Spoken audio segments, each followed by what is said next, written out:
Race for North Carolina Senate for 2026 as Tom Tillis says he's not running for re-election. It was a move he made just 24 hours after an attack from President Donald Trump for not supporting the president's budget proposal, mainly that big, beautiful bill. Trump accused Tillis of betraying conservatives and launched a number of attacks on him, including saying he backed a massive tax hike and hurt North Carolina's tobacco industry and was missing in action during recent floods. Tillis says now he'll focus on the last 18 months of his time in the Senate.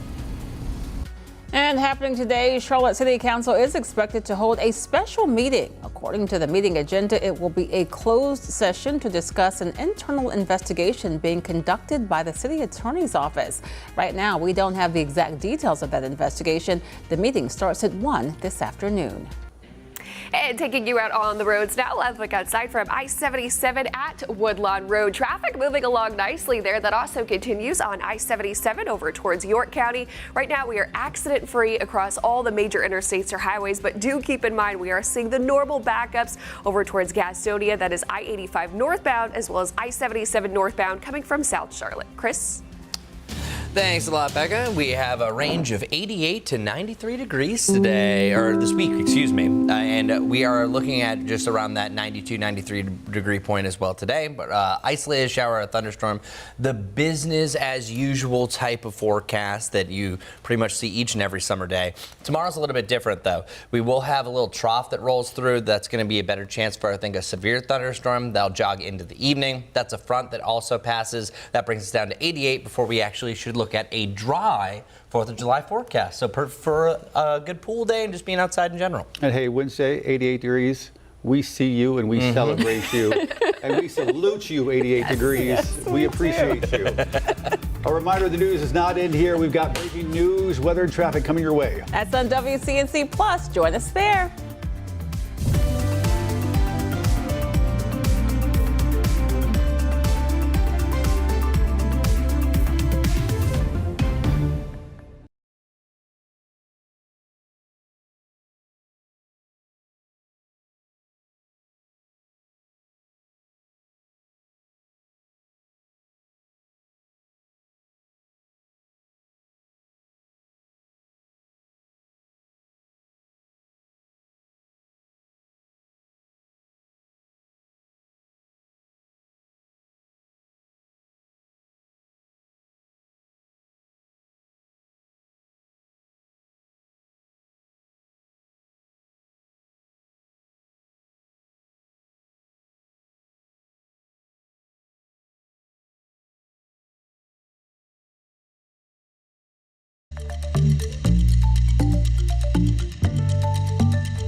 Happy Monday, everybody. We're streaming live right now at 7 a.m. right here on WCNC Plus. I'm Ben Thompson. And then Lisa Washington, a live look this morning at the roads over the Queen City. It is a big travel week. You already know that as people are getting ready for the 4th of July. Beck is going to have a check on your commute in a minute. First, though, we want to start things off with the forecast for this Monday and meteorologist Chris Mulcahy. Well, good day to you. Look at this. Dallas doing it right, huh? We have some upper level clouds. It is 75 degrees right now, so this is our low for the morning. And then 71 is our dew point. So yeah, that muggy meter is at a high, and our dew points are going to be fluctuating all over the place. And you see that 71 point now, 72 over in Lancaster, and that is just going to keep us nice and saturated for a good portion of the day. That's going to be more storm fuel, more that air you can wear. So realistically, 90 degrees feeling more like 98. I would not be surprised if we do hit the triple digits as far as the real feel at some point in the afternoon before those clouds really start to put a stunt on our big warm up. We're even going to have a chance for a thunderstorm to develop as early as 2 o'clock. And we saw that yesterday. Some of us saw a storm as early as 1 to 2 o'clock. Same time frame goes. If you're watching from the high country, you're going to have some storms right here along the Tennessee border as early as 11 till 2. And then it starts to fade out. Now, it looks like this version of the Futurecast is showing that we have those storms that pulse out between really about 2 to 6. Still can have some after that. And then it's a better chance for a few more to surround the area between about 7 and midnight. So realistically, starting at 2 o'clock, you have a 10-hour period that you can be popping up a shower or thunderstorm. And then by tomorrow, things are a little bit more organized. It's not chaotic that one pops up, another one moves this way. It's going to be a line of storms. And that's why we have the highest chance for rain tomorrow. And your Wednesday, still looking at a scattered likelihood as well. Our severe weather risk, none today, or very low. We don't have any designated one by the Storm Prediction Center. I got to be honest with you, each and every summer day that has a pop-up shower or thunderstorm, that it feels this humid and it gets this hot, yeah, any storm could turn out to be a severe one with either some hail that comes with it or some gusty winds. The biggest thing is wet microbursts. That's where you have all that energy that drops down to the surface, so you can have isolated wind damage regardless of the thunderstorm that you have. You don't need a designated low risk. Whenever you have something like this by the Storm Prediction Center, it's showing that, hey, you have a line of storms that is going to be a slightly better chance. So here's what that looks like. Anyone in the dark blue, guess what? That's all of us. We'll have a chance for a strong thunderstorm to roll through during the afternoon. Notice this little bend here. Yes, that is a Boeing segment, so that would represent maybe a potential severe thunderstorm warning between about 3 and 5 approaching the Charlotte area. But this line actually looks like it has some solid breaks along it. Any one of these breaks would mean that some areas could mix some of the extreme weather that's associated with this. But this looks like it could last into your Tuesday evening, so it's still all over the place. Once you get the front to pass, that's where we're going to have a slight change. It looks like that front really wants to arrive Tuesday night heading into your Wednesday morning. It could fire up a shower or a storm, but then once this passes, we have some drier air, which is some pretty good news. So you can see for our 7-day forecast, 88 degrees. Yes, that's going to be so good. Still going to be on the humid end. And then 91 for Thursday, July 3rd. And then July 4th, officially the 4th of July, you are expecting a high of 93. That's still going to be hot. Still going to be a humid day. But you notice that I don't have any percent underneath that sunshine, the cloud. Looks like Thursday, Friday, and Saturday are trending to be dry and storm-free. Hopefully it stays that way. Still rocking the lower to the mid-90s heading through the holiday weekend. So not too bad, not too shabby. By the way, our average high officially went up to 90 degrees today for the last day of June, and pretty much staying there through the middle of August. Let's head over to Becca. And Becca, you were saying that the record is like 33 days in a row of 90 plus? 33 days. And you know what? That 88 never looked so good. So looking forward to it. Outside right now, lots of sun out there. Traffic moving along nicely over towards I-77 at Samford Road. Right now, still pretty accident-free across the major interstates and highways. That also continues on I-77 over towards York County. Live view over there over towards Sutton Road. Traffic moving along nice and smooth. Now, I do have a couple of incidents and problem spots out there that I do want to get to. This is a new crash being reported at eastbound Sunset Road after Beatty's Ford Road. This is a collision that did involve an injury, and you can see one lane of traffic is currently blocked off. Also, over towards Elizabeth, just outside of Uptown, we've got this crash at the intersection at East 3rd Street, impacting South Kings Drive and taking you way up to North Charlotte. This is just north of I-45. We did have that accident on Brown Road at the intersection of Eastfield. Taking you over to Uptown, this is something that we've been monitoring over the the past 2 hours. This happened overnight due to a fallen tree has College Street eastbound completely blocked from 9th Street to Montford Point Street. You'll want to avoid the area. 7:05 now. A surprise shakeup this morning in North Carolina politics. Senator Tom Tillis says that he won't run for re-election. His announcement comes just a day after a scathing post from President Trump. WCNC Charlotte's Richard Devane joins us live this morning with a closer look at what this means for the race and that seat ahead. Richard.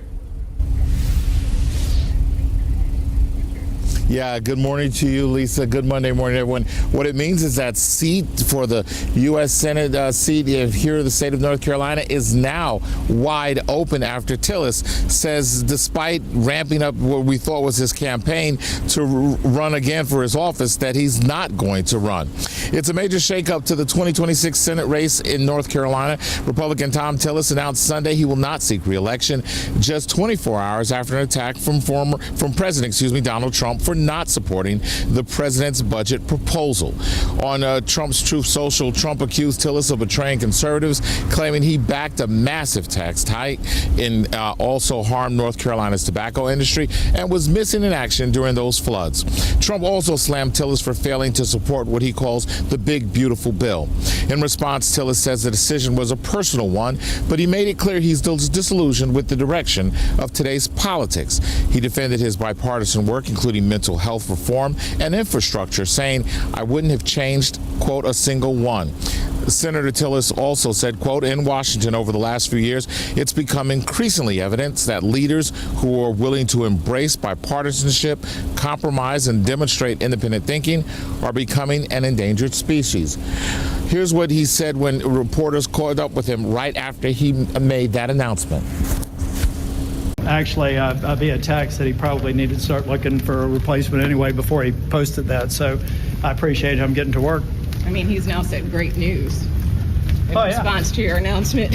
Yeah. Well, I've told him I want to help him. I hope that we get a good candidate that I can help him. We can have a successful 2026. Not surprising that Senator Tillis, particularly after announcing that he was going to vote against the president's massive piece of legislation, and then the president coming out and basically threatening him with a primary challenge, it's not surprising that Senator Tillis decided not to run for re-election in a highly competitive and divisive environment that we'll see in 2026. I'm just trying to get my head around. And to that end, Tillis has 18 months left in office. He says after that, he can start focusing more on the things that are really important to him, like his wife, his children, and grandchildren. Of course, there will be a lot of candidates who will now be trying to step up for that office. We'll send it back to you.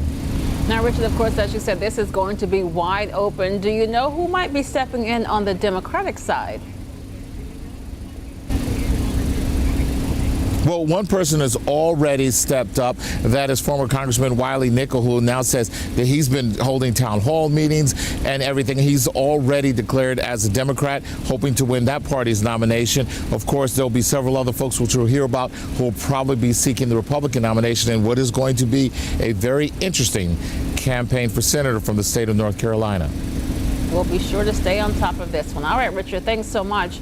And in a little less than an hour, political professor Michael Bitzer is going to join us live right here on WCNC Plus to talk about the announcement and what comes next. That's at 8 o'clock right here on WCNC Plus. A lot of folks wondering why is this getting national attention, because it was all over every website everywhere yesterday and on the evening newscast. Democrats are trying to flip the Senate. Right. And this was one of the seats that they were targeting, because every single time Tom Tillis has run for Senate, it has been very close. Tight. So they were already predicting that this race would probably be the biggest, most expensive U.S. Senate race in the country. So the fact that Republicans are now not going to have an incumbent running, who naturally has an edge, correct, is quite surprising. And a lot of people think, did the president really want to do this? Because this might have been his surest bet of getting a Republican back in there. Yes. And now we'll see. Now, you've covered Tillis for quite some time. Were you surprised to see this come over the weekend? You could tell that his relationship with the president had been tenuous at best for years. Right. So I guess I was more surprised because, a month or two ago, he announced his campaign staff. and there were members of the Trump administration in it. So I think a lot of people who are observing this are like, oh, I guess he's running again. Right. And I think this past week it might have just been the straw that broke the camel's That was back. it. He's like, no, I'm good. I'm going to go live up on the lake and have a good life with my wife. All right. Well, we're going to talk more about this coming up at 8 o'clock, so make sure you stay right here on WCNC Plus.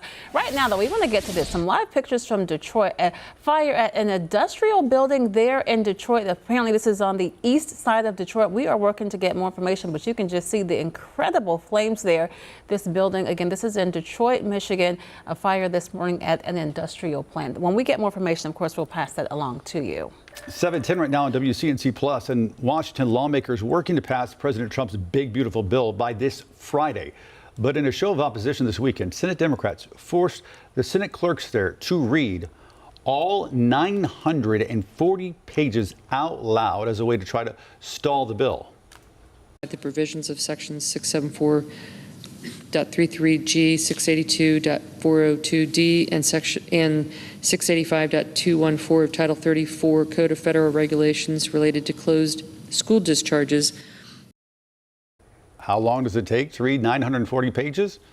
Evidently about 16 hours. Clerks started around 11 Saturday night and finally finished reading it about 3 o'clock yesterday afternoon. Now, starting at 9 this morning, coming up in about 2 hours, the Senate will begin a process where lawmakers can offer unlimited amendments. That will be followed by a final vote to pass the bill.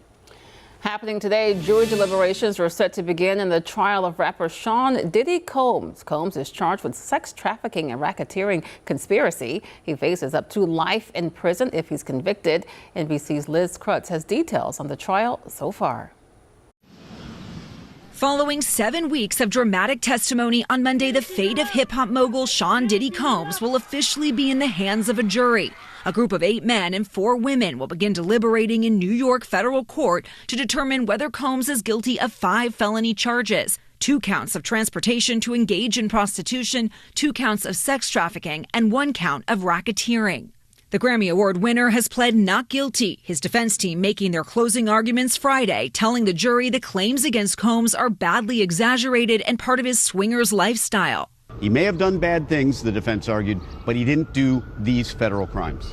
But prosecutors alleging the singer, who didn't testify, ran a criminal enterprise and that Combs used power, violence, and fear to get what he wanted. The prosecution calling 34 witnesses, including his longtime ex-girlfriend, Cassie Ventura.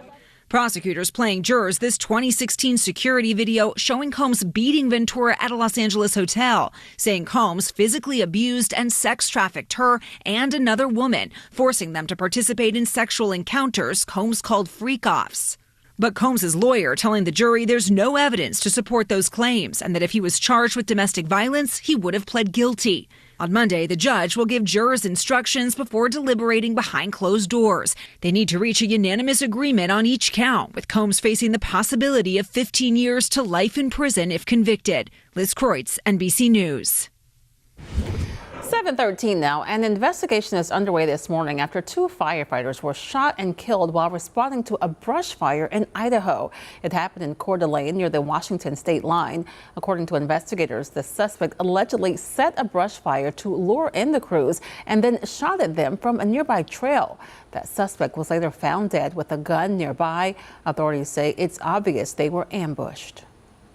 So we had about 300 law enforcement officers that were on scene that were trying to make heads and tails out of what was occurring. And during this time, we exchanged gunfire with the suspect. We do believe that the suspect started the fire, and we do believe that it was an ambush and it was intentional. And yeah, we do believe that he started it, and it was totally intentional what he did. When you have an environment where you don't know where the bullets are coming from because of the trees and the shrubbery and what have you, it is daunting for police officers, let alone firefighters who are there just to put out the fire. So it's very, very difficult. Very difficult for drones or helicopters to see any individuals up there. So this was a total ambush, taken by surprise, and yeah, it's unfortunate. A third firefighter was also injured in the shooting. He is in critical condition but remains stable this morning.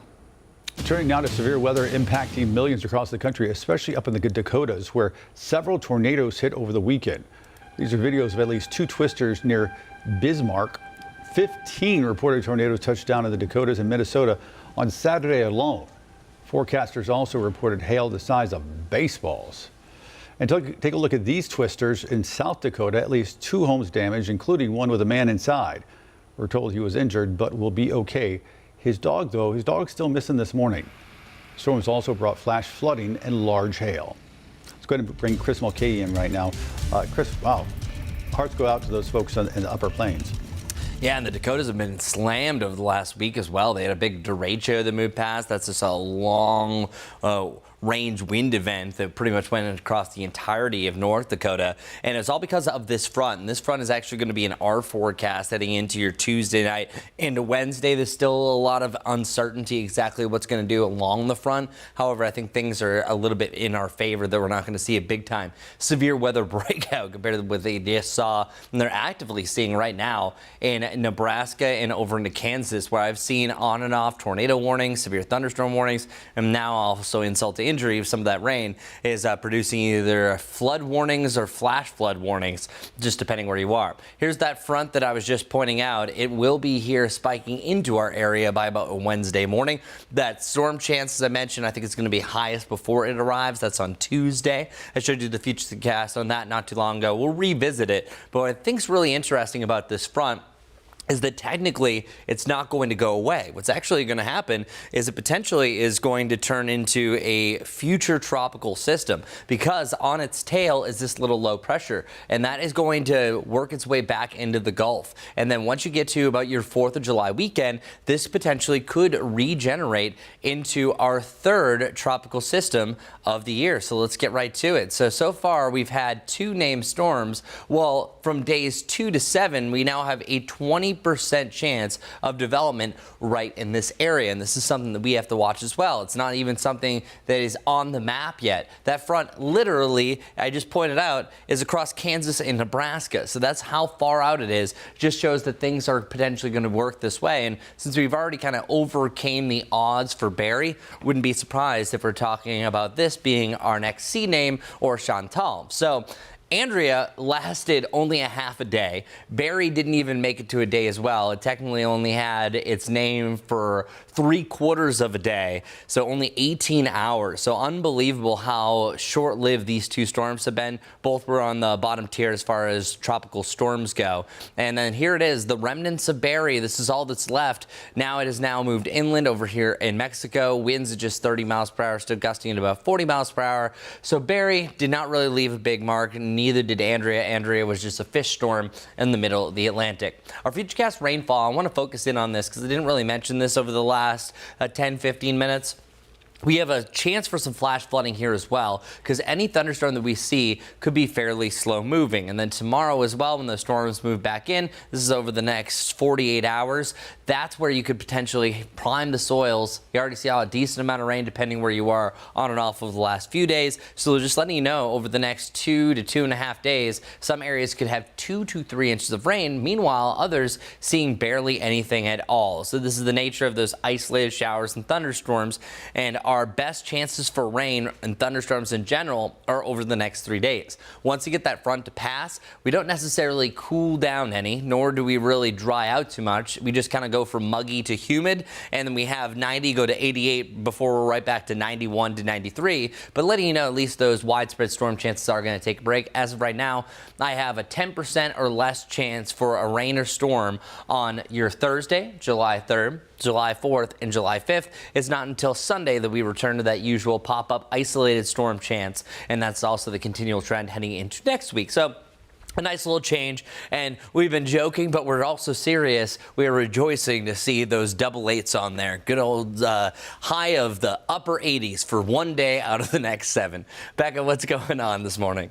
Hey, traffic in pretty good shape right now as we take a live look outside over towards Uptown. This is I-77 at the John Milk Freeway. No issues here, but do want to let you know that there will be some street closures for the upcoming FIFA match today that does begin at 3 p.m. So because of that, portions of South Graham Street, Brooklyn Village Boulevard, and South Mid Street, that is going to close at 9 this morning and reopen by 6 p.m. Here's big picture, lots of red and color on the traffic map as you head from York County inbound into Mecklenburg on 77 northbound. Same goes for Gastonia on I-85 northbound. Want to get to this new crash that I'm looking at? This is being reported on Sandy Porter Road at Shopton Road. Just a few minor delays there. Also still have this active crash that was tagged with injuries. This is impacting one lane of eastbound Sunset Road after Beatty's Ford. Updated drive times now. Matthews to Uptown will take you about 21 minutes. Salisbury 46, Waxhaw 39, and Belmont 24. Guys. At the Story Sprinkle, time for Monday Trivia, and today's trivia is all about the English language. Very interesting. There's only one word in the English language that has 3 consecutive double letters. We're talking about double O, double K, and double E, and that one word in the English language is bookkeeper. Bookkeeper. Our trivia today, once again, only one word has 3 consecutive double letters, and that word is bookkeeper. Your Monday trivia, I'm Larry Sprinkle. Thanks, Larry. 7:21 now, and check this out. Major cities around the U.S. celebrated Pride this weekend with parades, marches, and more. Minneapolis, Chicago, San Francisco, and New York were just a few of the cities that hosted Pride parades. Yesterday's celebrations come days after the 10th anniversary of same-sex marriage being recognized nationwide. This morning, fire and rescue officials are crediting a man's iPhone with saving his life after he crashed his truck. The victim was unable to call for help, so the phone did it for him. We had to cut the roof off of the vehicle and, carefully pull him out. Photos of a rollover accident in Reddick show Marion County Fire Rescue trying to safely get a driver out who was trapped inside his pickup truck. How they received the report? Well, it's not the way you'd typically expect. The driver's iPhone alerted our 911 communication center of a serious traffic crash. This is what helped save the driver's life. Apple has a feature called Emergency SOS, where iPhones and Apple Watches would use sensors to detect crashes and then call 911. There was an open line to 911, and the call taker was able to ascertain that the vehicle was involved in a rollover. There was still a patient inside, and the patient was actually able to articulate the nature of his injuries. James Lucas with Fire Rescue says the crash happened around 5:30 Monday morning in a rural area. Thankfully, the iPhone also sent a geolocation. He was pinned and impaled by fence posts, so he probably wouldn't have been able to call 911 himself. According to Apple support, with iPhone 14 or later models, you can use Emergency SOS via satellite to text for help when you're off the grid with no cell and Wi-Fi. It can detect accidents like front impact or rear end collisions. If you're unable to respond, your device automatically calls emergency services after a 30-second countdown. There are safety features in cell phones now that we did not have 10 years ago. And right now, this helps our emergency response. We do see this quite often, even in minor fender benders. Goodness. Incredible there, Mike. Thank goodness for the technology. I know, right? Right? I mean, honestly, it's at times like this where you're like, okay, maybe these things are not so bad after all. Yeah. Clearly, he wasn't able to call for help. All right, folks, let's take a live look right now over Uptown Charlotte on this, the last day of June. Is July going to shape up to be anything like this month? Goodness gracious, probably so. Although there is a high in the 80s on the 7-day. There's a bit of good news. Chris standing by. He's going to have more on that forecast coming up in just a few minutes. Keep it here on WCNC Plus.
Happy Monday to all. Sunshine is upon us, so yet again, it is another beautiful start to the day. We'll pick up more clouds and eventually a few of those storms as well. High temperatures reaching the lower 90s today, so just a step cooler than what we had yesterday. We hit 96 yesterday, believe it or not. And then we're going to have those storms starting to pop up as early as 1 to 2 o'clock. For our 7-day forecast, notice where temperatures are trending, still around 90 degrees for your Tuesday, but we're actually looking at a better chance for showers and storms. And then that front is going to pass on Tuesday night into Wednesday. 88 degrees, rejoice, before we're back into the lower 90s. 91 to 93 heading into the 4th, so your 4th of July weekend. As of right now, Thursday through Saturday, trending to be dry, so good news there. We have Becca in-house, see what's going on traffic-wise. Good morning to you. Good morning, Chris. As we take a live look outside from I-77 at West Boulevard, you can see those cars are packed as drivers head closer to Uptown, so that's going to be one of the problem spots this morning, as well as a couple of other incidents out there, including this one. This is a crash being reported at Sandy Porter Road, impacting the intersection at Shopton Road. But I also want to let you know of this over towards Elizabeth. This is a crash on East 3rd Street at South Kings Drive. That is just outside of Uptown. And this one, that road is blocked due to a fallen tree in Uptown, closing College Street eastbound from 9th Street to Montford Point Street.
Thanks for streaming live on WCNC Plus at 7:30. I'm Lisa Washington. And I'm Ben Thompson. Instead of a cool place to escape the heat this weekend, some folks in Gastonia found just a few chairs and 2 fans outside.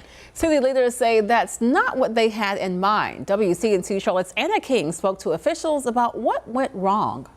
I feel like the city don't care about the homeless people.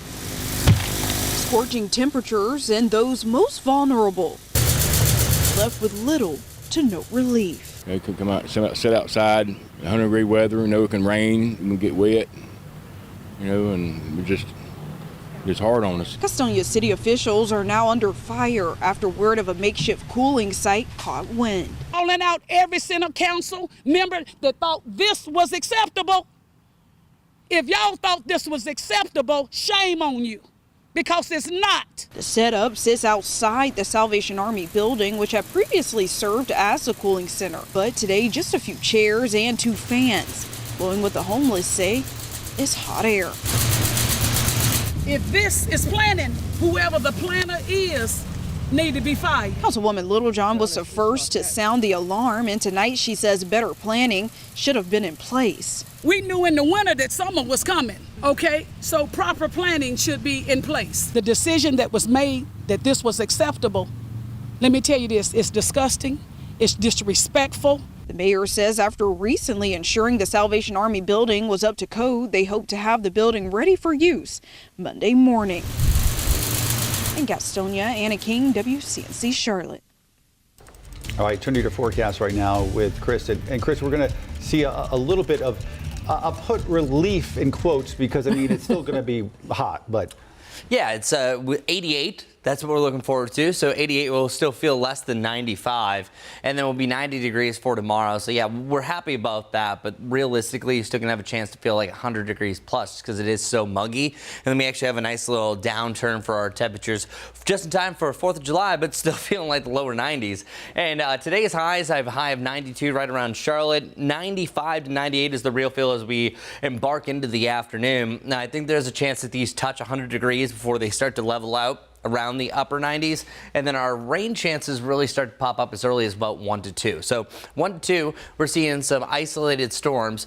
Best chance for storms, I think, initially is right here in the mountains, and that's kind of been the case and scenario. And you've seen it before, and we'll continue to see it again. An isolated storm pops into several, and then some of us get nailed by a passing storm while others have nothing to worry about. Maybe you just hear some distant thunder off in the distance, and you don't really get any impacts from that. Same thing goes for today, where talking to different people, that some people got a bunch of rain all at once yesterday, including myself. And then meanwhile, I have friends that lived a little bit further down towards the southeast, didn't really have anything at all. So just kind of a luck of the draw. And it looks like we have two main pulses, one in the afternoon and another one in the evening. So really anything goes for a chance for storms. By tomorrow, though, things are trending to be a little bit more of the evening driven, but there is a slight chance that we could have this during the afternoon. I don't like to say this where we're only a day out. It seems like things could be a little bit more clear, but as of right now, the best chance for storms, I think, for Charlotte is late afternoon heading into the early evening, but the timing is still kind of all over the place for this. This is an approaching trough, and this is our best chance for a strong thunderstorm, by the way. You're seeing signs of a little bowing segments, and that likely would be gusts up to 60 plus miles per hour. Some straight line winds looks to be the main bulk of this, but notice the time. I'll check out the way. You have 4 o'clock to about 6 to 7 o'clock that you see this line passing. Now what's happening here is it shows a secondary line forming right here. So I think these models are really confused if are we going to have a later line that kind of looks more like this heading into the evening, or are we going to have a line that forms over the mountains earlier in the afternoon and works its way in the afternoon, so really or into the evening hours. So right now I would really just note that after 2 o'clock you're going to have a chance for a developing line. By tomorrow morning you're going to have a good idea when that's going to pass through, because you have a front that's approaching, and that's going to allow us for our best chance for just a cool down in general and dragging in some of that drier air. But it's the trough, the prefrontal boundary, that's going to bring most of that severe potential. Once the actual front arrives, and that should be on Wednesday morning, yes, you could see some rain, yes, you could fire up a few storms, but that's not the main threat. However, this front also has a history, and that's been a history of developing a decent amount of storms over in Bismarck, North Dakota, and the Dakotas in general. And I even saw some tornado warnings just south of this actual front over in Kansas. And on top of that, it also has this little low on its tail that's going to go into the Gulf, and it's actually going to be our next chance for tropical development. So we don't even have this on the map yet in the Atlantic, but then by about days 5 through 7, that's where a little bit closer time frame that we could have this low that moves just off the Florida coast and potentially cross over it, and then maybe could be the impact here to the Carolinas. So the next name on the list is Chantal. We already had Barry over the weekend. As far as our severe potential, just a scattered chance for severe storms tomorrow. Not really calling it weather alert at this point, just because the timing is all over the place, because of course if we get more of an evening driven event, it's not going to be nearly as bad as, say, if it's right in the middle of the afternoon. So we'll continue to keep you updated once that draws a little bit closer.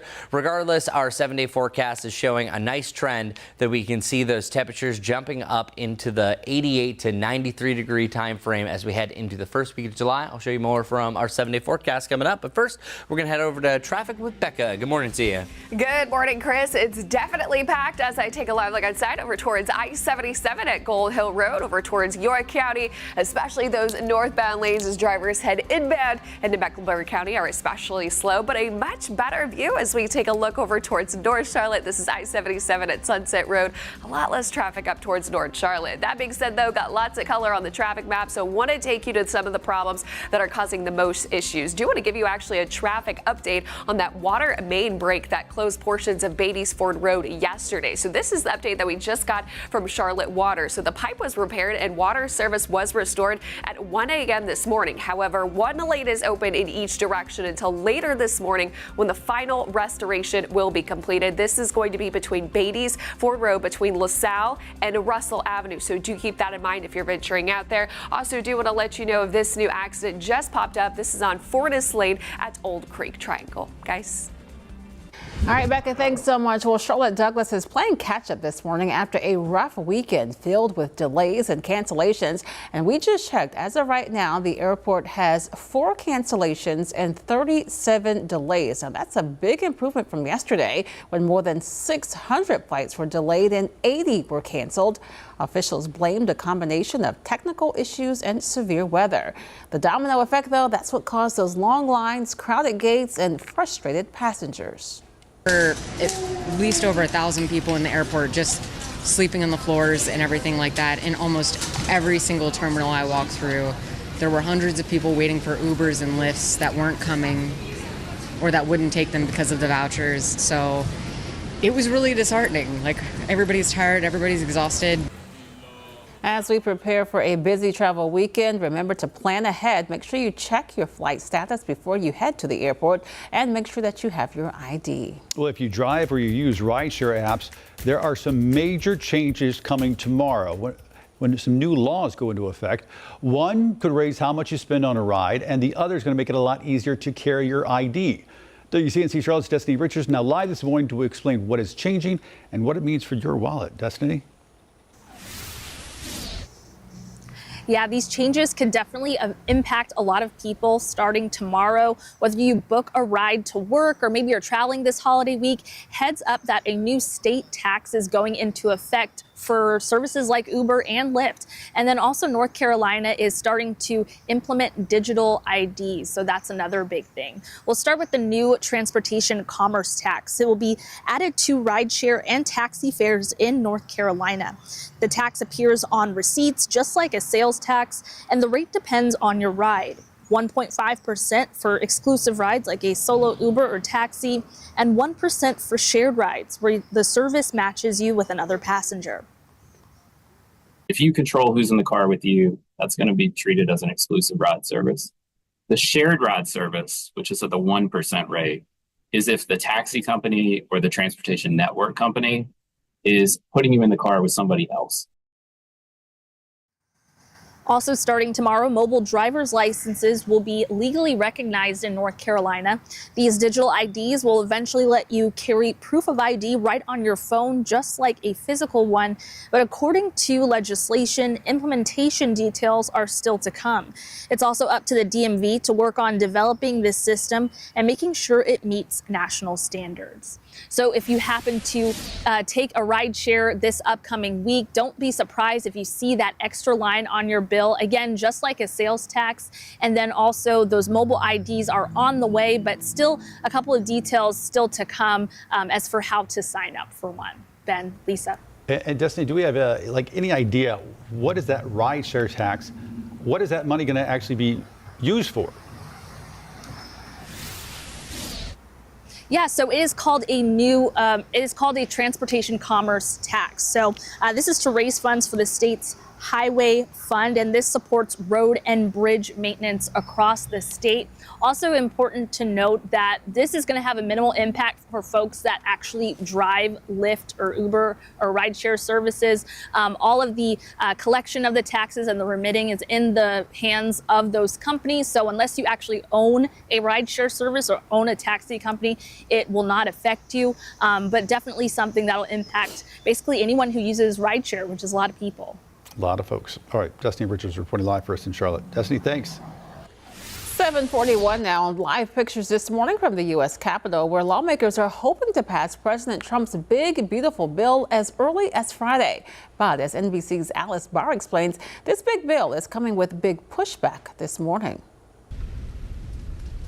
Today, one big debate on President Trump's massive domestic policy package known as the One Big Beautiful Bill.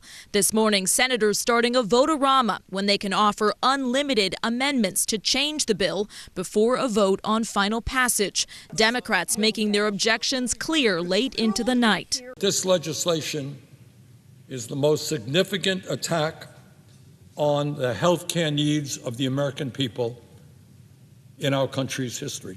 The bill includes cuts to programs like Medicaid that the nonpartisan Congressional Budget Office estimates would cost more than 11 million Americans their health care.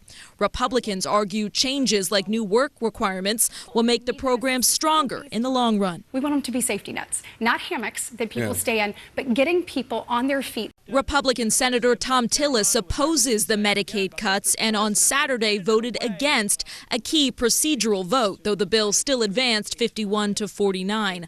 On Sunday, after scathing criticism from President Trump, Tillis announced he won't seek re-election. Asked if there's room in the GOP to disagree with the president. If you have the courage to, and if you don't, there isn't. Democrats also objecting to extended tax cuts, part of why the bill's expected to add more than $3 trillion to the deficit over 10 years. Using fake math and budgetary hocus pocus to make it seem like a gargantuan tax break for billionaires is going to cost virtually nothing. That's insane. Republicans largely lockstep. It's going to make us all more prosperous. Looking to press ahead with the Trump agenda. There is very little margin for error here, and we're expecting to see amendments from senators in both parties, with Republican Susan Collins saying she's leaning against final passage without substantial revisions, as President Trump urged cost cutters not to go too far. In Washington, Alice Barr, NBC News. Supreme Court Chief Justice John Roberts in Charlotte over the weekend for a judicial conference. He warned that heated words from elected officials could lead to threats or even acts of violence against judges. Whether it's appeals or, if you think the law is being not followed, you can address that legislatively, but threatening the judges for doing their job is totally unacceptable, and people should be careful about doing that. His visit came just a day after the Supreme Court issued the final decisions of its term. Mental health affects people from all walks of life, but a new study is shedding some light on how the mental wellness of fathers can impact child development. WCNC Charlotte's Megan Bragg shares more on something that impacts families every day. A study recently published in JAMA Pediatrics shows fathers' mental distress is associated with issues in child development. Jaron Doby with Novant Health says children learn many behaviors in the home. Children are like sponges, right? They are learning every day from us, right? How to cope with things, how to properly express themselves emotionally, right? When not to say certain things. So they're observing us constantly, and we're taking an opportunity to mirror that behavior. This happens most often in the early years. But mental health advocate Fonda Bryant says the stress of raising a child continues past that. Another thing that you got to fit into your schedule, getting them to school, picking them up, or are they going to go to aftercare or daycare? So that's another big adjustment. So once they start school, that's another big adjustment to deal with. One concern is that fathers may not get as much help as they need, with the stigma that surrounds men's mental health and coping strategies. Both experts share some ways fathers can pay attention to their mental health. It is just important to make sure that we speak up and that we speak out. Men can find their strength as well, of course, in being able to express themselves and getting professional help. Real strength is saying, I need help. Real strength is saying, I'm going to get the help. And real strength is putting in the work every day. Getting help for a mental health condition, or if you're struggling, it's not a sign of weakness. It's a sign of strength. You can find more mental health tips on our mobile app. Megan Bragg, WCNC Charlotte. Many people expected to head to the coast to celebrate the 4th of July. Officials want to remind families to stay alert, especially when it comes to rip currents. On Saturday, officials rescued 10 swimmers from Wrightsville Beach alone. If you find yourself caught in a rip current, here is what you can do. First, stay relaxed and don't try to swim against the current. Instead, swim parallel to the current until you are able to get back to shore. If you aren't able to escape the current, float or tread water until you can get someone else's attention. Now, the good news for us, if you are going to the beach or along the shoreline, you just have a low to a moderate threat, but even that moderate threat could deem a red flag. If you're ever swimming and there is a red flag blowing in the breeze, that's where you just have to kind of keep that mental thought that, hey, this could happen. And then what Lisa just said about swimming parallel to the shore, just kind of keep that in really the front of your brain so you're just mentally prepared if something does go astray. Now, today is a big difference. Yesterday we hit 96. Today, 92 will feel great. It's actually going to be a little bit cooler over the next few days. We have 92, 90, then 88. And our consecutive days at 90 plus, today is going to be day number 12. So yeah, the streak continues. But Brittany actually dug up this data. The longest streak is 33 days. 1993 is the most that we've gone 90 degrees or more. And then to round out the top 10, 18 days. So realistically, if we didn't have that 88 on the forecast, we potentially could challenge this record, but we're not mad about it. Also, real quick at our June recap. By the way, our intern Lily put this together. 100 degrees is the hottest that we got. 60 degrees was the bottom, so it's been all over the place. And that average of 79.6 does make this one of the warmest Junes on record. So quite the trend that we've been under. And a little bit more simplistically, 70 degrees is also our average low, and that's what's really been moving us up the ranks as far as June goes. That's the 5th warmest average low temperatures that we've had for the month of June in Charlotte history, and that dates all the way back to 1879. Here's a quick look at what's happening across the country. You have a cold front right in the middle part of the United States that's bringing showers and storms through Nebraska. And eventually that's going to be on our doorstep for our big part of our forecast. Today, right now, we're starting off at 75 degrees for around Dallas. 75 is the real feel. That's really significant. And then our dew points are not really moving too much.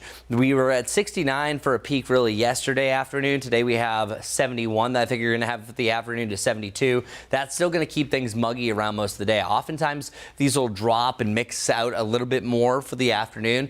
Well, realistically, I think you could feel as much as 100 degrees with temperatures only getting into the lower 90s. So I just want everyone to know it could feel as much as 99 to 100 degrees plus by about 3 p.m. The only thing that's going to affect this is the cloud cover and then also our chance for storms a little bit later on. Here's what it looks like today. Anything after 1 o'clock, you have a chance for a budding storm, and we've seen that really specifically over the last few days, that anywhere between about 2 and 7 is where most of the storm activity happens. The only thing different for today is I think after the sun sets, you're going to have more storms that start to creep in from the south. So realistically, from 1 till midnight or almost 1 to 1 a.m., you're going to have a chance for a storm to pass the area, and then things get a little bit juicier heading into tomorrow, where tomorrow is the only day that I absolutely have a likely chance that it's going to rain. I think it's more so your Tuesday evening, and then still scattered storms possible on Wednesday, but a nice little treat. 0% for Friday. As of right now, 4th of July is the only day that has an absolute no chance for showers and storms, so that means all grills will be happy, so rejoice there.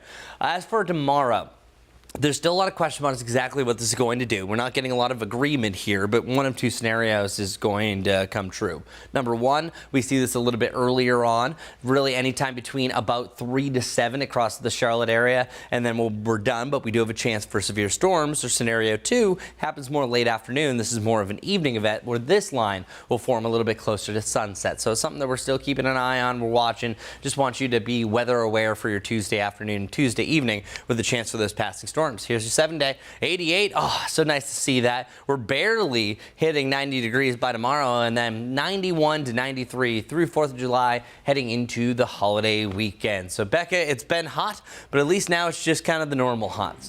Very typical for the summer-like pattern. Outside now, I do want to take you to this. This is I-77 northbound ramp to get onto Atondo Avenue. We do have a disabled vehicle that is currently blocking that ramp lane. Thankfully, drivers are able to get side on that right-hand side. There is also a crew on the scene, again, blocking that ramp lane. You can see lots of incidents have popped up across the Charlotte area just in the past 15 minutes as we are in the heart of rush hour traffic, including this one. This is a crash on I-77 southbound at Arrowwood Road, and a big stretch of delays because of that. Also, this new crash just popped up. This is on the intersection of Allen Road at Graham Street. That's just north of I-85. Also, this traffic signal failure happening on Old Statesville Road at Hendrick Way. You'll want to treat that as a 4-way stop. Becca, thanks. We're all used to going through security to get on a plane, but what about outside on the tarmac? As NBC's Sam Brock shows us, new technology hopes to make your next trip a lot smoother. At Atlantic City International Airport, this new technology is taking off. Researchers here just wrapped an 8-week trial testing the ability of robots to rein in costs and ramp up efficiency of key airport tasks. Backed by the FAA, the Airport Autonomy Initiative is a project involving tech companies and academic institutions with support from the Defense Department. The results are looking excellent. David Hickey is the CEO of Coast Autonomous, the company spearheading the project. How will this change the commercial flight experience for passengers? I think for the flying public, this is going to make it so that flights that are otherwise canceled or delayed actually make it to their destination. NBC News got a closer look at how it all works. So it's going through right now, mowing the lawn. Researchers are monitoring robots like DustyBot, which mows the grass, one of 3 autonomous vehicles tested here. This one scans the airport's perimeter, sending out alerts about people, animals, or objects that shouldn't be there. And this robot clears dangerous foreign object debris from the tarmac, which costs the aviation industry billions of dollars per year by damaging planes and could even cause crashes. These robots can go up to 25 miles an hour and allow operators to know exactly what was swept and when. But this same technology can also be used eventually for things like pushing planes off from the gate, even shortening delays during ground stops. The ground stop that goes on right now, particularly for lightning strikes, will be a thing of the past. The old-fashioned approach might look closer to this. So this enormous piece of equipment would be used typically for sweeping at airports? Yes. Atlantic City International Airport, which is a relatively small commercial airport, has several of these large trucks with a sweeper attached and a vacuum capability behind it. But Hickey says the spiffier, cheaper bots won't come at a human cost. We need to look at robots in this area as supplemental. It'd be augmenting the ground staff and actually keeping that ground staff safer. Now that the trial is over, pending FAA approval, the tech could be coming to a city near you. You're saying this is the future of airports? I think this is the present of airports. We're going to be seeing these robots out on active runways very, very soon. Sam Brock, NBC News, Egg Harbor Township, New Jersey. A new study finds that hope for the American dream is alive and well this morning. 7 in 10 adults believe that they will achieve the dream or they already have. 39% say the American dream is within reach. That's up from 24% just last year. The survey shows that we look for 2 main goals when assessing how close we are. Those are a strong family life and home ownership. Most surprising, having wealth was the least important factor.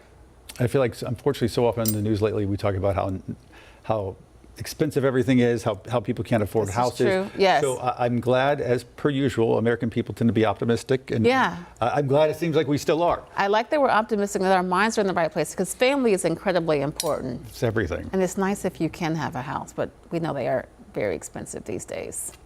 We're going to take a quick break. Live pictures over Uptown. Keep it right here on WCNC Plus.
Well, good day to everybody. A chance for pop-up showers and storms as we've seen each and every day this weekend. 78 degrees right around Boone, 76 degrees around Blowing Rock, upper 80s here in Lenoir to over to Hickory, 90 degrees right around Maiden, and then the lower 90s, about 92, 93 across the greater Charlotte area, a little bit warmer down towards the south and east. But as we mentioned, we have a chance for pop-up showers and thunderstorms, the typical pattern for this time of year. Tomorrow is the only day that we have a likely chance for storms, even some severe storms here and there. And then 88 degrees on Wednesday is going to be a nice little change going forward. So something that we are liking the trend about overall. So those temperatures are going to be all over the place this coming week. Back to the lower 90s just in time for the 4th of July. But a beautiful start to the day. Check it out, our Lylesville camera. Gotta like where this is going with all of that sunshine. Take care, everybody. Now we have Becca to see what's going on for your morning commute. Chris, got a couple of problem spots out there, including this one. This is I-77 northbound ramp out at Tondo Avenue due to a disabled vehicle that you can see on the left-hand side of your screen there. Currently, that ramp lane is blocked off. Also, further down south on I-77 southbound at I-77, you can see over towards Arrowwood Road. There is also a crash. At least one lane of traffic is blocked off. That is causing a stretch of delays, almost 3 miles there. So you'll want to avoid the area. 77 northbound also gridlocked as well.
Streaming live right now at 8 a.m. right here on WCNC Plus. I'm Ben Thompson. And I'm Lisa Washington. A surprise shakeup this morning in North Carolina politics. Senator Thom Tillis says that he won't run for re-election.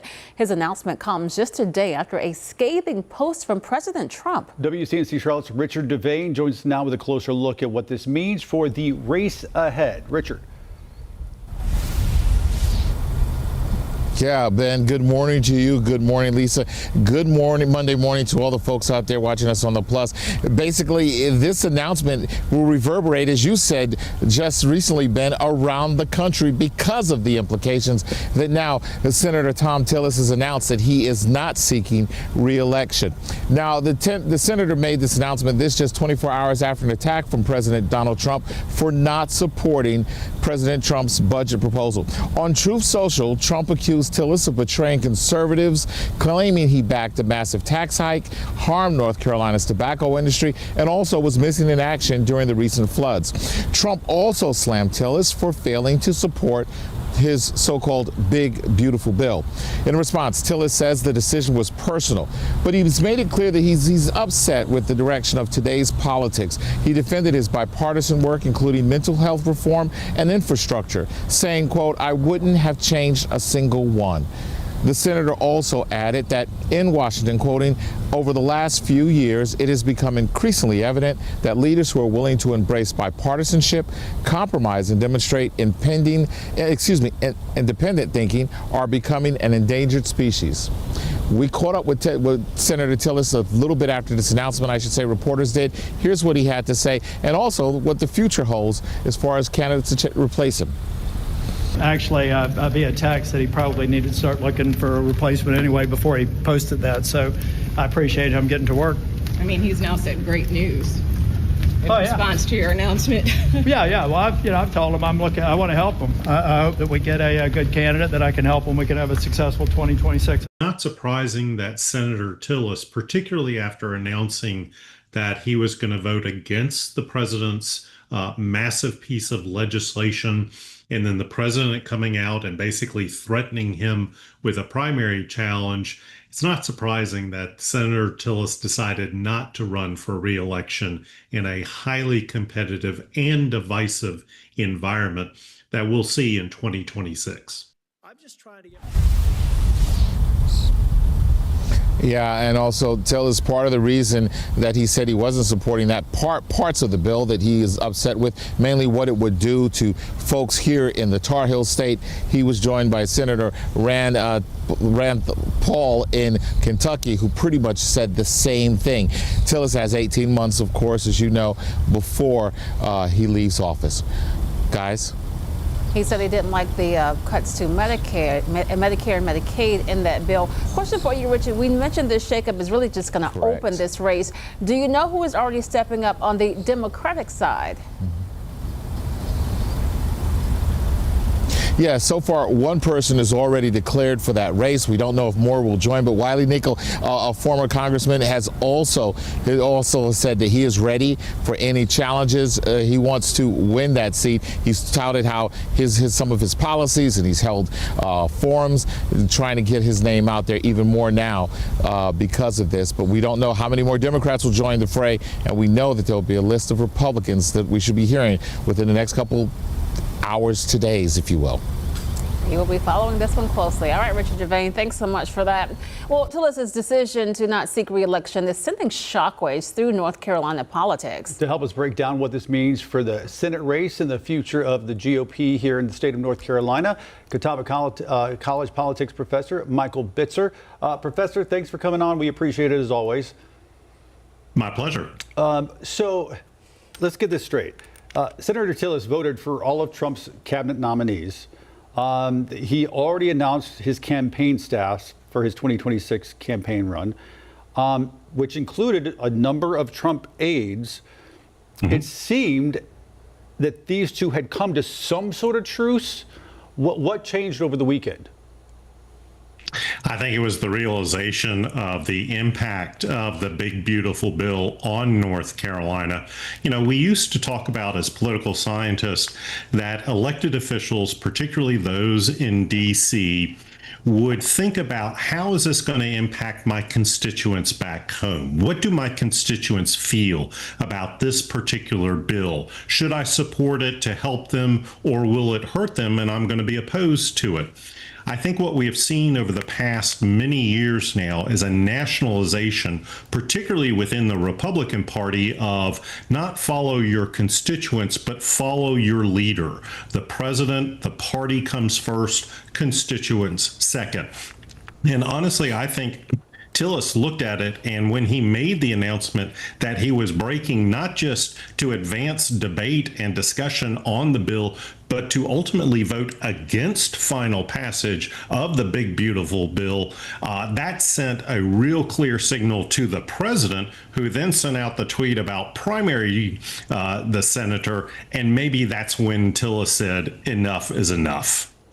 So, Professor, I'd like to build on the question I asked Richard Devane. I'm not sure if you heard that, but before the announcement, of course, all eyes were already on this race. Democrats, of course, would love to flip the seat so that they can win back power. Why does Tillis's retiring upend everything? And who do you think from the Democrat side will be entering into the race?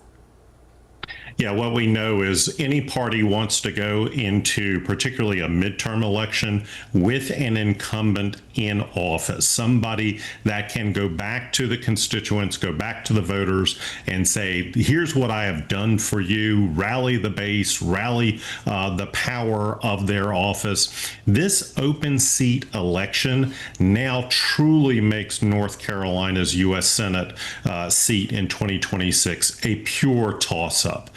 We are an evenly divided state. It will be incumbent upon both candidates, whoever they are, to rally their base and to persuade a very small slice of the electorate that swings to one party over the other to make an electoral victory out of the state in November of next year. On the Democratic side, noted that Wiley Nichols is certainly already announced his candidacy, but I think all eyes are on former Governor Roy Cooper. He would bring the power of having won statewide consistently to this race. He is probably what Democrats in D.C. see as the most powerful candidate to take back this seat.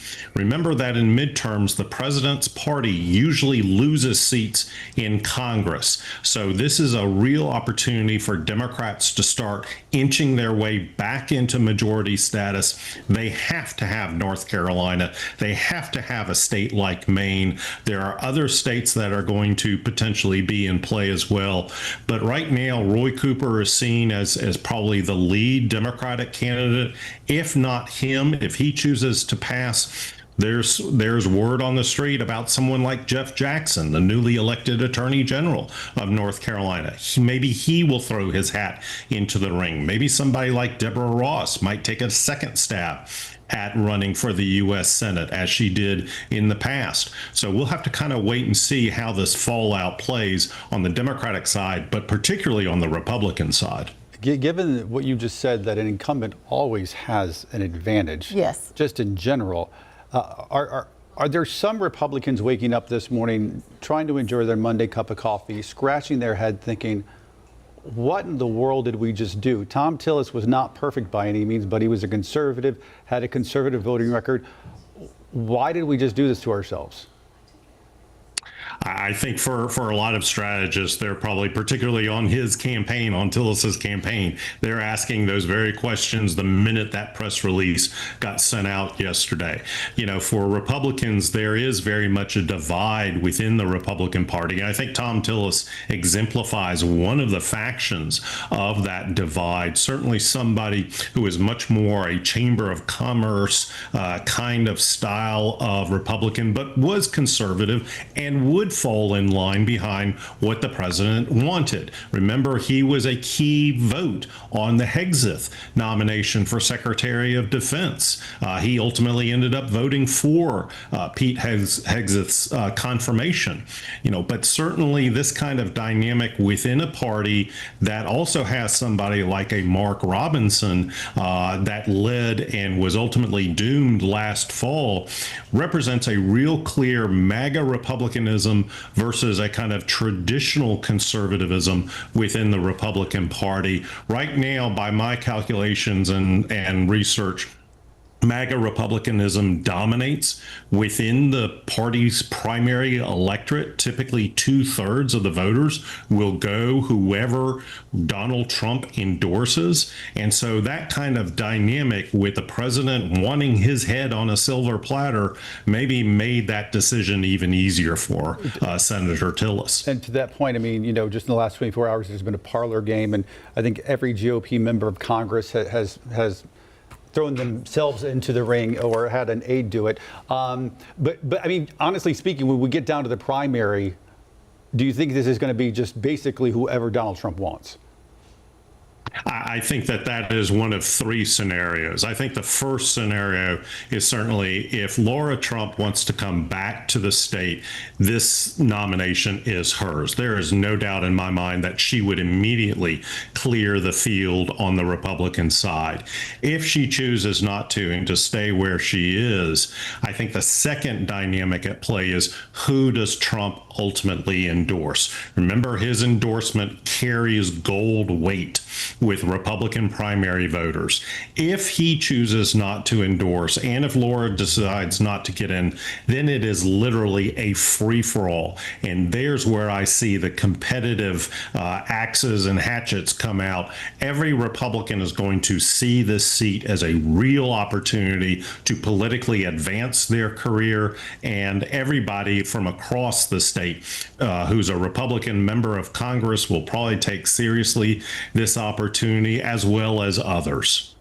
So really it will be sort of the president's decision. We'll of course be following this. Let's talk about the moderates though, because a number of the moderate Democratic senators recently decided to leave the Senate. Do you think this is part of a broader trend? Where is the room for moderates? I was struck by how Senator Tillis in his statement yesterday, casually referred to Joe Manchin from West Virginia and Kristen Sinema from Arizona and kind of placed himself within that group. The moderates have all but disappeared in Congress, and that's because of the nationalization effect that has gone on in our politics. All politics is local. What Tip O'Neill once said in the 1980s, well, nowadays it's all politics is nationalized. And what I think is happening here in North Carolina as well is that the parties have clearly also sorted themselves. People who identify with one political affiliation over the other, they are party loyalists. They will vote for that party no matter who the candidate is. And in North Carolina, we have a long political history, rich tradition of people splitting their tickets. It used to be wild swings back in 2004. Now that percentage of the electorate is probably around 5 to 6% that can move one way or the other, bounce down the ballot. But that has really eliminated the power of moderates because the voters, the base voters, want party loyalty within their candidates. And having that flexibility of being able to say, I can work with the other side, I will vote with the other side, is an anathema really to the party hardliners that oftentimes control primary politics. But for the folks watching at home, I mean, you study this stuff and you have for decades as a living. Let's say Lisa here is the biggest MAGA supporter there is on the face of the earth, and let's say I'm the biggest bleeding heart liberal there's ever been in the planet Earth. These are all hypotheticals. Why do we care if there's not moderates? You should care because if you want to get anything done, you need to work across the aisle in an evenly divided Congress. Remember, the House of Representatives is controlled by 3 votes. In the Senate, it is also 3 votes that decides whether things move forward or not. Not to mention the least the 60 votes that are needed to overcome a filibuster threat. If anything needs to get done, if the country is facing significant challenges that need a public policy response, you've got to have people that are willing to say, I'm going to work with the other side. I need people who are bridge builders who can bring folks together. That just isn't evident to me in the Congress, either the House or oftentimes in the Senate. Senator Tillis was one who could oftentimes work across the political aisle. But as he said, those are dying breeds nowadays. It is because of party loyalty. It is because the voters want absolute fidelity to their principles, and you dare not compromise with the other side, or you will get primaried. Okay, very quickly, I know we have to let you go, but I just want to get your thoughts on the big, beautiful bill. We have that vote-a-rama today where the senators get to introduce their unlimited number of amendments. Your thoughts on this? Is it going to be on the president's desk by the 4th of July? It's hard for me to see because it has to go back to the U.S. House of Representatives. They have made major changes from what the House passed. It's then going to be upon the Speaker of the House, Mike Johnson, to try and sell his colleagues to adapt the Senate changes. I don't see how this gets done by the end of the week. And as I remind everybody, anytime anybody asks me about politics, this is our money. We are paying these people salaries, you know. Exactly. And no matter how you feel about politics, you want effective governments and you want solutions and not just influencers on Capitol Hill. No, because this affects your daily life. We don't need to pay for influencers. We need people who are going to get something done. All right, Professor Bitzer, as always, you made us smarter. We appreciate it. Thank you. My pleasure. All right, 8:16 right now. Let's turn to your forecast. Here's Chris. We decided to head up to the mountains. Check this out. Sugar Mountain looking absolutely gorgeous as we zoom in here. Beautiful day. I was trying to focus in on the sky, but this is a good shot down here. Looking down from the mountaintops, it is a gorgeous day up there, but there are some caveats, and it's right here. Hickory down to a 0, fog-wise down to a half mile around Morganton. So really tough to see right here along the I-40 corridor. So keep that in mind. Burke County over to Caldwell County and Catawba County, there are some lower visibilities. The rest of us seeing perfectly fine. 78 degrees is the leading temperature right now for our area, at least. In Wadesboro, 78, 79 over in Fayetteville, and then 81 in Raleigh. Really achieving those leaps and bounds. 77, the temperature we had about 4 hours ago, is back in action for around Charlotte. We'll be in the 80s before you know it. We already have a slight heat index as well. And then 86 to 90 by the time we get about 2 o'clock. There is a slight chance for a shower around noon, but I really don't think you have anything until about after 2 o'clock. We have another FIFA round today. Temperature is feeling close to 100 degrees during it. That officially starts at 3 p.m. Admittedly, 2 teams I don't know of or how to pronounce them. So there are the logos on there. So if you know soccer a little better than I do, I hope you enjoy the blue team or the green-red team. May the best one win. We're looking at temperatures that are going to be right around 88 degrees, feeling like 95 come 5 to 6 o'clock, and then 86 feeling like 92 around 7 p.m. Now let's talk about our storms. I don't like this type of forecast, but this is pretty much what we have each and every summer day because I like to say, hey, storms at this point, storms at that point, then you're good. Really anything goes. And Mecklenburg County specifically is such a tall county that you could get torrential downpours in Huntersville. Meanwhile, you're looking at blue skies over in Matthews. Same thing goes for today because look where these storms pop up. They develop right around 2, go until about 6 o'clock. We have a little bit of a lull, but this time around sunset to about midnight, we have another round of showers and storms that could push its way through. Just note that it could rain up to an hour and then it takes a break. This isn't an all-day rain by any stretch of the imagination. Some of you might have had some pretty mean rumbles of thunder late afternoon heading into the evening. Same thing goes where we really have a juiced up atmosphere that some of those lightning strikes are just absolutely horrendous. So you have to stay weather aware when thunder roars, get indoors, the typical saying there. But by tomorrow, we're actually upping our severe weather potential, but we still have prime storm fuel both days. Look at all these little avenues of this moderate, that yellow, that bright shading here. This is also a really good example of why we have isolated storms. Notice how there's red and yellow and orange and white, all these different colors. It shows the differential heating, that some areas will warm up faster than others, and that's why you have more isolated storms compared to anything. And then you can see that that storm fuel starts to erode heading into your Tuesday. Tuesday afternoon kind of looks the same thing. But if we get that line to arrive a little bit later in the day on Tuesday, it'll be less severe. So that's really kind of the big question mark. And coming up, I'm going to break down in a little bit more detail exactly what we're going to see. 90 degrees, 88, and then the lower 90s looks like we're going to have a nice little dry trend for your Thursday heading through Saturday. So all in all, it's still hot, it's humid with chance for storms, but things are trending in a really good direction for 4th of July and your holiday weekend. Now let's get over to Becca to see what things are looking like for your morning commute. Good morning. Good morning, Chris. And it's been busy out there. Live look outside, taking you out over towards York County on 77. Actually, both those north and southbound lanes looking good. And a live look outside. Oh, don't have it. I was I-77 at Atondo Avenue was previously showing I-77 northbound ramp at Atondo is still blocked due to that disabled vehicle. Also do have an update on that earlier crash on I-77 southbound at Arrowwood Road. That has now cleared to the shoulder, and I'm starting to see that stretch of delays improve there. Here's a look at big picture. Still lots of incidents and problem spots out there, but just a little bit of color on the map, especially if you're headed from Gastonia inbound into Charlotte on 85 northbound. Newest crash on the board is going to be this one over towards West Charlotte and just close to the airport, actually. This is on Wilkinson Boulevard at Tuckasegee Road, seeing a few minor delays with that crash. We also still have that road blocked in Uptown due to that fallen tree that happened overnight, and this still has College Street eastbound blocked from 9th Street to Montford Point Street. Back to you guys. Becca, thanks. 8:21 right now on WCNC Plus, and happening today, jury deliberations set to begin in the trial of rapper Sean Diddy Combs. Combs is charged with sex trafficking and racketeering conspiracy. He faces up to life in prison if convicted. Here's NBC's Liz Kreutz. She's got the details on the trial so far.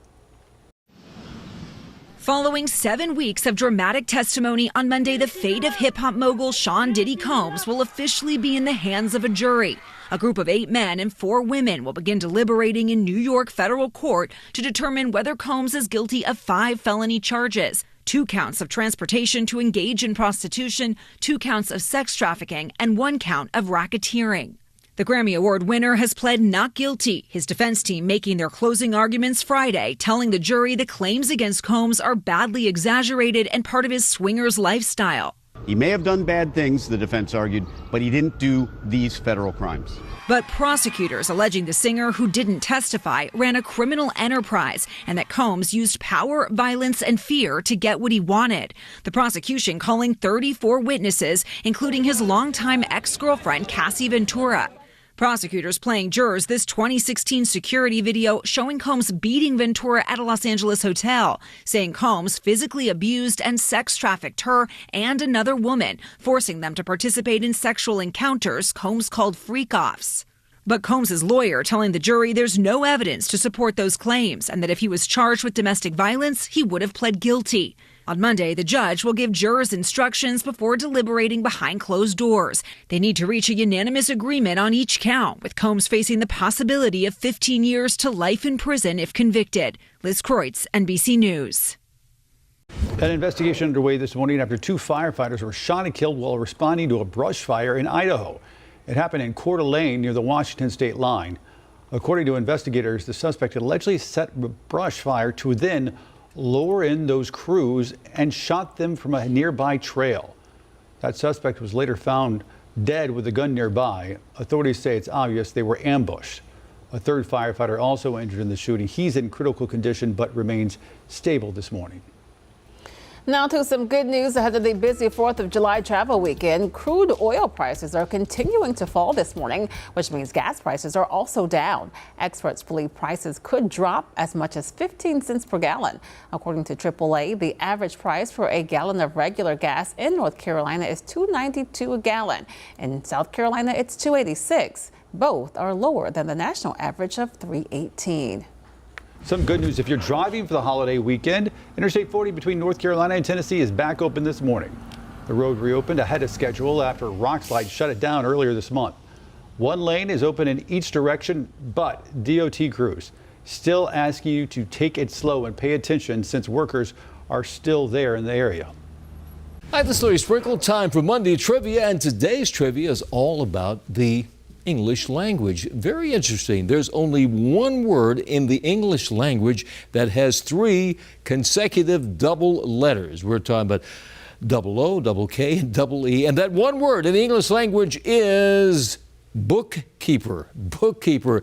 Our trivia today, once again, only 1 word has 3 consecutive double letters, and that word is bookkeeper. Your Monday Trivia, I'm Larry Sprinkle.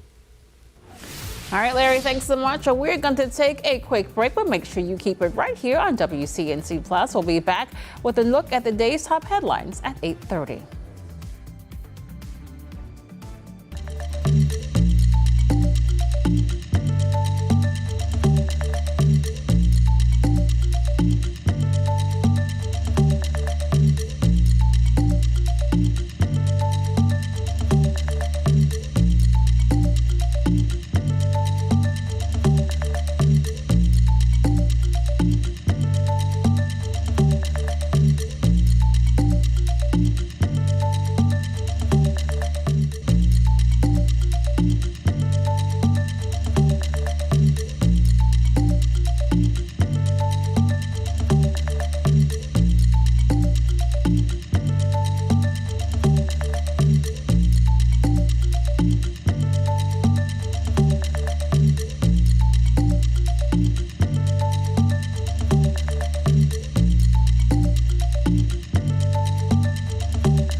Well, good morning, everybody. We have our muggy meter at a high today. Anything that's above 70, boy, are you feeling it. And our on and off status as far as the afternoon will be a chance for a pop-up storm, a mix of cloud and sunshine, but that real feel could be close to 100 degrees, 99 specifically right around at 3 p.m., so keep that in mind. Here's a look at our storm potential, seeing storms bubble up as early as 1 to 2 o'clock. Not everyone will be affected by these, but you know how it's been over the last few days. Storms start to pop up. They're all over the place. Might hear that distant rumble of thunder. That's Mother Nature's sign that she's warning you that, hey, storms are out and about. So when thunder roars, get indoors. And then we'll see another chance for storms by tomorrow, where tomorrow actually has the most likely chance for showers and thunderstorms. And that jogs into your Wednesday. Should be dry, though, for the 4th of July. Check it out. 88 degrees on Wednesday. Nice little break from the 90s. We're back to lower than the mid-90s. Friday heading through the weekend. Back up, what's going on traffic-wise? Traffic starting to settle down out there, but still we've got this issue on I-77 northbound at that Atondo ramp. You can see it is currently blocked due to a disabled vehicle,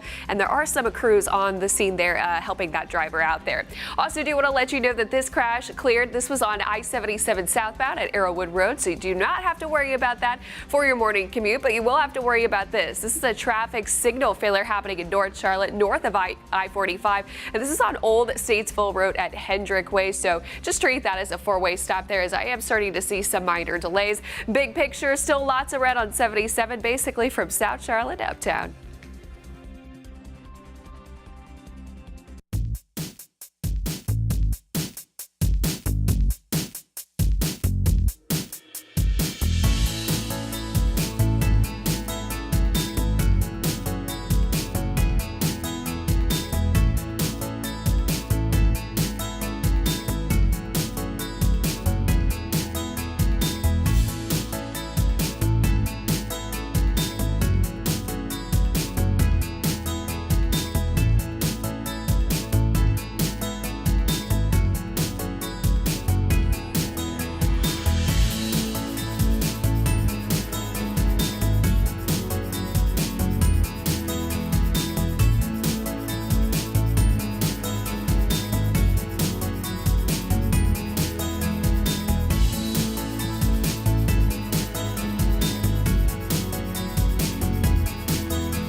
Thanks for joining us live on WCNC Plus at 8:30. I'm Lisa Washington. And I'm Ben Thompson. Instead of a cool place to escape the heat this weekend, some folks in Gastonia found instead just a few chairs and 2 fans outside. But city leaders say that's not what they had in mind. WCNC Charlotte's Anna King spoke to officials about what went wrong. I feel like the city don't care about the homeless people. Scorching temperatures and those most vulnerable left with little to no relief. They could come out, sit outside, 100-degree weather, it can rain, it can get wet, and it's hard on us. Gastonia city officials are now under fire after word of a makeshift cooling site caught wind. Calling out every center council member that thought this was acceptable. If y'all thought this was acceptable, shame on you.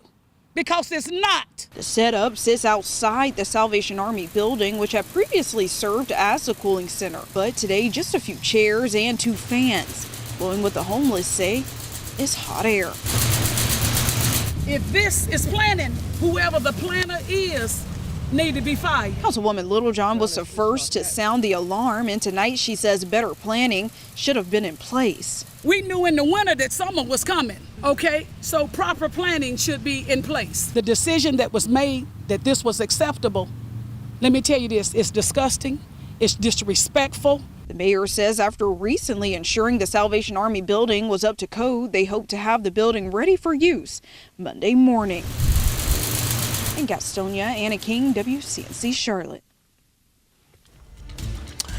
Well, as you can see, that we're still going to have a chance to feel close to 100 degrees. That's right, 100 degrees over the coming days, and then those get a little bit lower as those temperatures are a little bit more on the mild side. As you can see for that extended forecast, we're not really ranging too far off from where we should be. Should be right around 90 degrees for this time of the season, and we'll get as much as 93. So that's a nice little adjustment. And by the way, it's the last day of June, y'all, and the stat that really stood out the most for me, 70 degrees was our average low temperature, and we were even above that for today. So that's the 5th warmest set of lows that we've had in June history for Charlotte, dating back to 1879. It looks like this June is going to level out as the 12th warmest overall, averaging 79.6 degrees. But you can see those lows really controlled a lot.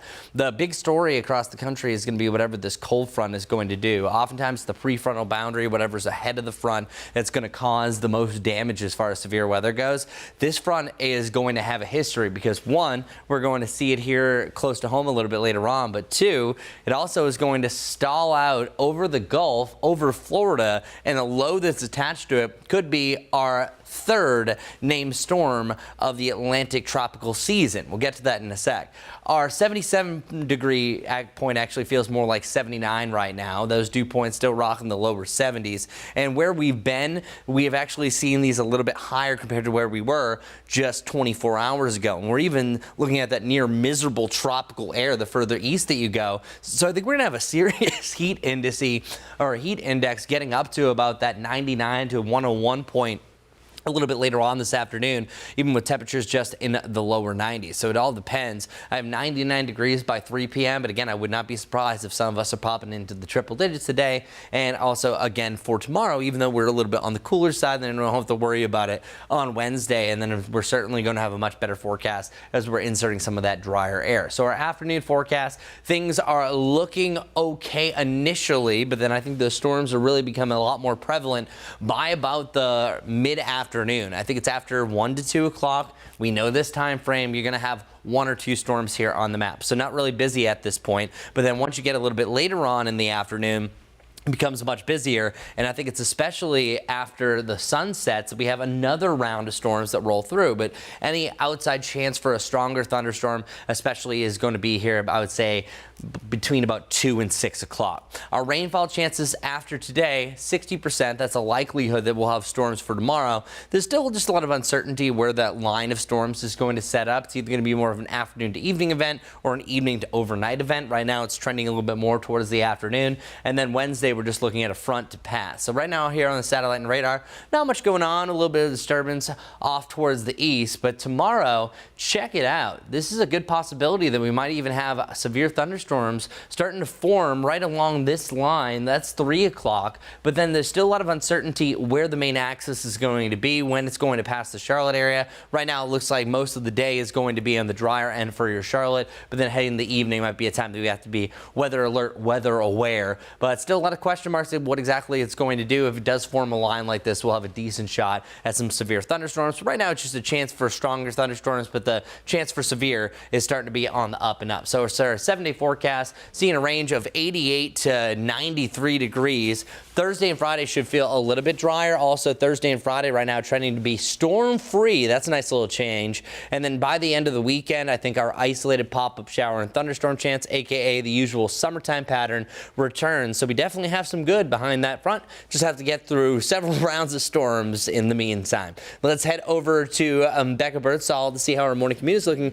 So far so good. I think it's trending a little bit better. That's right. Traffic actually improving out there, especially as we take a look at I-77, one of the busiest interstates for this time of day. And this is a look at Clanton Road. So northbound lanes are a little bit packed with extra traffic, but otherwise no issues right now on the major interstates or highways. So we'll take it. Do want to let you know of this new incident. It's a disabled vehicle that is blocking one lane of traffic on inbound South Boulevard at Carolina Pavilion Drive, again impacting those southbound lanes. Also do still have that crash near the airport. This is on Wilkinson Boulevard at Tuckasegee Road. Just a few minor delays with that one. Here's big picture. Just got a couple of incidents out there, so really no major issues as you head outdoors right now. Matthews to Charlotte will take about 23 minutes as you head from Salisbury to Charlotte. On 95 southbound will take about 48, Waxhaw 39, and Belmont 24 minutes. All right, Becca, thanks so much. Well, Charlotte Douglas is playing catch up this morning after a rough weekend filled with delays and cancellations. Now, we just checked. As of right now, the airport has 4 cancellations and 44 delays. That's a huge improvement from yesterday when more than 600 flights were delayed and 80 were canceled. Officials blamed a combination of technical issues and severe weather. That domino effect caused long lines, crowded gates, and left many passengers frustrated. For at least over 1,000 people in the airport just sleeping on the floors and everything like that. In almost every single terminal I walked through, there were hundreds of people waiting for Ubers and Lyfts that weren't coming or that wouldn't take them because of the vouchers. So it was really disheartening. Like, everybody's tired, everybody's exhausted. As we prepare for a busy travel weekend, remember to plan ahead, check your flight status before getting to the airport, and make sure you have your ID. If you drive or use rideshare apps, heads up, some new laws are taking effect tomorrow. One could raise how much you spend on a ride. The other is going to make it a lot easier to carry around your ID. WCNC Charlotte's Destiny Richards now live this morning here on WCNC Plus with what it means for your wallet. Destiny. Yeah, this could definitely impact a lot of people, especially if you normally book a ride to work or maybe you're traveling this holiday week. Starting tomorrow, a new state tax goes into effect for services like Uber and Lyft. And then North Carolina is also taking a big step towards using digital IDs. Now, starting with that new transportation commerce tax, it will be added to rideshare and taxi fares in North Carolina. So the tax appears on receipts just like a sales tax, and the rate depends on your ride. 1.5% for exclusive rides like a solo Uber or taxi, and 1% for shared rides where the service matches you with another passenger. If you control who's in the car with you, that's going to be treated as an exclusive ride service. The shared ride service, which is at the 1% rate, is if the taxi company or the transportation network company is putting you in the car with somebody else. Also starting tomorrow, mobile driver's licenses will be legally recognized in North Carolina. These digital IDs will eventually let you carry proof of ID right on your phone, equal to a physical one. But according to the legislation, implementation details are still to come. It's also up to the DMV to work on developing this system and making sure it meets national standards. So if you're planning to take a ride share anytime soon, don't be surprised if you see that extra line on your bill. And then we are one step closer to getting a mobile ID option, but of course still waiting for the details to officially roll out from the DMV. I'll send it back to you guys. Yeah, on this rideshare tax, do we know what this extra money is actually going to be used for? Yeah, it's all rolling right back into maintenance of our roads and bridges. It's, I believe, going into the state's highway fund. So supporting all of that maintenance. And then this is also for those worried about the impact. It is really a minimal impact, just like a sales tax would be. If you happen to drive for Uber and Lyft, it won't be affecting you very much because all of the taxing, as well as the remitting of those taxes, all the collection of those taxes, I mean to say, it'll be handled by the company themselves. So unless you own a rideshare company or a taxi company, no huge impacts there. All right, Destiny Richards reporting live for us. Destiny, thanks. 8:40 now, live pictures this morning from the U.S. Capitol, where lawmakers are hoping to pass President Trump's big, beautiful bill as early as Friday. As NBC's Alice Barr explains, that big bill is coming with some big pushback this morning. Today, one big debate on President Trump's massive domestic policy package known as the One Big Beautiful Bill. This morning, senators starting a vote-a-rama when they can offer unlimited amendments to change the bill before a vote on final passage. Democrats making their objections clear late into the night. This legislation is the most significant attack on the health care needs of the American people in our country's history. The bill includes cuts to programs like Medicaid that the nonpartisan Congressional Budget Office estimates would cost more than 11 million Americans their health care. Republicans argue changes like new work requirements will make the program stronger in the long run. We want them to be safety nets, not hammocks that people stay in, but getting people on their feet. Republican Senator Tom Tillis opposes the Medicaid cuts and on Saturday voted against a key procedural vote, though the bill still advanced 51-49. On Sunday, after scathing criticism from President Trump, Tillis announced he won't seek re-election. Asked if there's room in the GOP to disagree with the president. If you have the courage to, and if you don't, there isn't. Democrats also objecting to extended tax cuts, part of why the bill's expected to add more than $3 trillion to the deficit over 10 years. Using fake math and budgetary hocus pocus to make it seem like a gargantuan tax break for billionaires is going to cost virtually nothing. That's insane. Republicans largely lockstep. It's going to make us all more prosperous. Looking to press ahead with the Trump agenda. There is very little margin for error here, and we're expecting to see amendments from senators in both parties, with Republican Susan Collins saying she's leaning against final passage without substantial revisions, as President Trump urged cost cutters not to go too far. In Washington, Alice Barr, NBC News. 8:42 right now on WCNC Plus. Supreme Court Chief Justice John Roberts in Charlotte over the weekend for a judicial conference. He warned that some of the heated rhetoric we hear from elected officials could lead to threats or even acts of violence against judges. Whether it's appeals or, if you think the law is being not followed, you can address that legislatively, but threatening the judges for doing their job is totally unacceptable, and people should be careful about doing that. The visit came just a day after the Supreme Court issued its final decisions of the term. Mental health issues affect people from all walks of life, but a new study is shedding some light on how the mental wellness of fathers can impact child development. WCNC Charlotte's Megan Bragg shares more on something that impacts families every day. A study recently published in JAMA Pediatrics shows fathers' mental distress is associated with issues in child development. Jaron Doby with Novant Health says children learn many behaviors in the home. Children are like sponges, right? They are learning every day from us, right? How to cope with things, how to properly express themselves emotionally, right? When not to say certain things. So they're observing us constantly, and we're taking an opportunity to mirror that behavior. This happens most often in the early years. But mental health advocate Fonda Bryant says the stress of raising a child continues past that. Another thing that you got to fit into your schedule, getting them to school, picking them up, or are they going to go to aftercare or daycare? So that's another big adjustment. So once they start school, that's another big adjustment to deal with. One concern is that fathers may not get as much help as they need, with the stigma that surrounds men's mental health and coping strategies. Both experts share some ways fathers can pay attention to their mental health. It is just important to make sure that we speak up and that we speak out. Men can find their strength as well, of course, in being able to express themselves and getting professional help. Real strength is saying, I need help. Real strength is saying, I'm going to get the help. And real strength is putting in the work every day. Getting help for a mental health condition, or if you're struggling, it's not a sign of weakness. It's a sign of strength. You can find more mental health tips on our mobile app. Megan Bragg, WCNC Charlotte. 8:45 now, time to connect the dots. That's when we make the news make sense. It's one of the most important vitamins for your body, but many people don't get enough. A new report highlights who's most at risk for vitamin D deficiency and what you can do about it.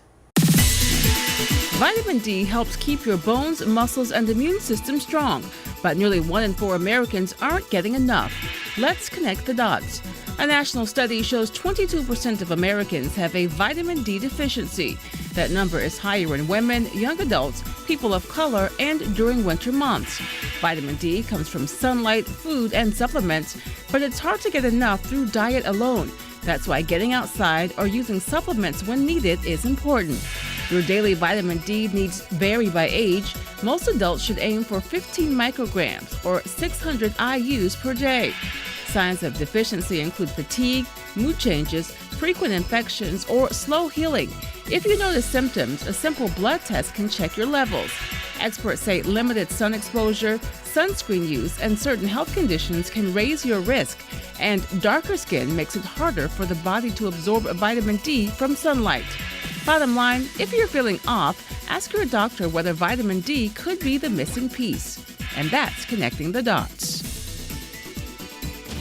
Turning now to severe weather impacting millions across the country, especially up in the Dakotas, where several tornadoes hit over the weekend. This video of at least 2 twisters near Bismarck. 15 reported tornadoes touched down the Dakotas and Minnesota Saturday alone. Forecasters also say they saw hail the size of baseballs. And take a look at these twisters. This was in South Dakota. At least 2 homes damaged there, including one with a man inside. We're told he was injured, but it's going to be okay. His dog's still missing this morning. Storms also brought flash flooding and large hail. Many people are expected to head to the coast to celebrate the 4th of July. Officials want to remind families to stay alert, especially when it comes to rip currents. On Saturday, officials rescued 10 swimmers from Wrightsville Beach alone. Now, if you find yourself caught in a rip current, here's what you can do. Stay relaxed and don't try to swim against the current. Instead, swim parallel to the current until you are able to get back to shore. Now, if you aren't able to escape the current, float or tread water until you can get someone else's attention. And one of the biggest reasons why we have a high risk for a rip current, which by the way is only a low to a moderate, is whenever you have a big low pressure system out in the Atlantic where it can still be 1,000 miles away out into the middle of the Atlantic, and it still could cause a moderate to a high rip current impact. So the closer that gets to shoreline, of course, it becomes more hazardous. And I'm specifically talking about tropical systems, because we're going to have a lot more of those guys dancing out in the Atlantic over the next few months. And we have already had 2 so far this season. Pretty much a bunch of non-impacts, and both of them lasted less than a day. We'll talk about Andrea and Barry coming up, and potentially Chantal here in a second. We have a half-mile visibility still around Morganton and Hickory. So that's the biggest weather story and the biggest impact that we have in the near term. 92 degrees a little bit later on, realistically feeling like 100 degrees later in the afternoon as well. Seeing some of those upper level clouds, so another hot and humid one on the way.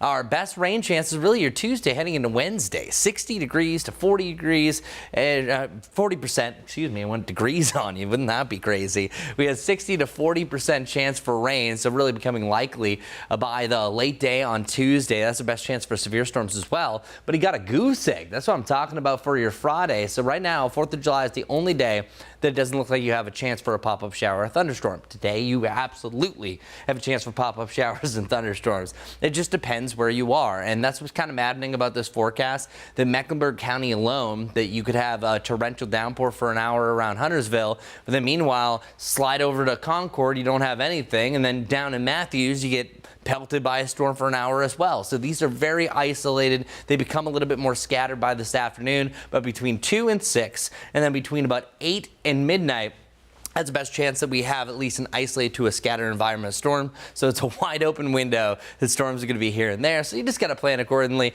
Mother Nature is going to warn you with a rumble of thunder. If that's the case, move indoors. Once the rain passes, likely you're going to be good to go to resume whatever you were doing. Could be up to an hour, and I think that's pretty much the max. Tomorrow is a slightly different story, but the timing is still all over the place. I've seen 2 different outcomes here, but I think it's really late afternoon heading into the evening. You're going to have a chance for a stronger thunderstorm, because look at this. This is pretty widespread mid to late afternoon heading into the evening. Some of us are going to have some severe thunderstorm warnings. That's absolutely going to come to fruition along this trough, and it could join into the evening, and then on the backside of this we'll have some slightly drier air. The timing is just a little bit iffy, so I just want to stay weather alert for at least your Tuesday afternoon and Tuesday evening. Then a cold front's going to pass, and once this front passes, what it's going to do is it's going to drag in some slightly drier air. Now, this is technically a cold front by meteorological definition, but It's barely a cool front because it doesn't really cool us down too much. Still enough for us to notice. But one thing that's really interesting about this is it's going to drop down towards the south to around Florida, and then it has this little tail of a low. So the stationary front attached to a low pressure system could actually be our next named system. So let's get to that. 93, 92, 93, Friday, Saturday, and Sunday heading through the weekend. But then for tracking the tropics, we are going to be looking at a chance for a 20% chance of development. This could be Chantal here, so something that we're keeping an eye on in the long term. That means that we could have a return rain chance by the end of the weekend. But hey, it's not even close to developing as of yet, so take care.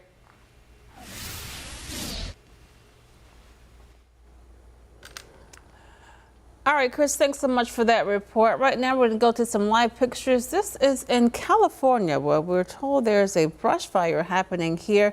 Apparently, Northern California. We're still working to get some more information about it, but you can see just the size of that fire there. That area, of course, not immune to having wildfires and brush fires. We also know that California has been plagued by some of these wildfires over the last few months.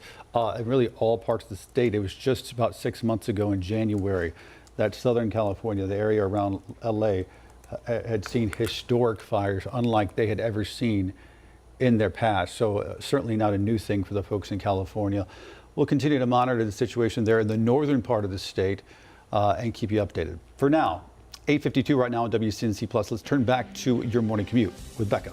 And rush hour traffic is starting to come to an end out there. Live view over towards York County, I-77 at Gull Hill Road. Both lanes, both directions looking good as drivers head closer to Mecklenburg County. Live look outside over towards that Mecklenburg-Iredell County line. This is I-77 just north of Griffith Street, and a great picturesque view over there as drivers head closer into the Huntersville area. As we look at the greater Charlotte area, you can see just a couple of incidents out there. This newest one on the board, this crash being reported at the intersection of Albemarle Road at Sharon Amity Road, seeing some minor delays form with that. And then in addition, still have this active crash on I-485. This is the outer loop heading eastbound at Ray Road. Again, may add 1 extra minute to that morning commute. Also do want to let you know, starting 9 a.m. this morning, there is going to be a couple of street closures for that FIFA match that does begin around 3 o'clock. So portions of South Graham Street, Brooklyn Village Boulevard, as well as South Mid Street, those are all going to be closed until about 6 o'clock. There will likely also be additional road closures around Bank of America Stadium closer to game time. Guys. Thanks, Becca. Well, listen to this. A new study finds that hope for the American dream is alive and well. 7 in 10 adults say they believe they'll achieve the dream or they already have. 39% say the American dream is within reach. That's up from 24% just last year. The survey shows that we look for 2 main goals when assessing just how close we are. Those are strong family life and home ownership. Most surprising, though, having wealth was the least important factor.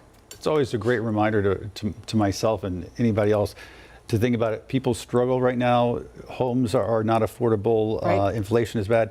But when it comes down to it, there's never been a better time to be alive than right now. And to be with the people who you love and who love you back. Totally. It's not perfect. That's what matters. Definitely not perfect. They're not perfect. We're not perfect. No. All right.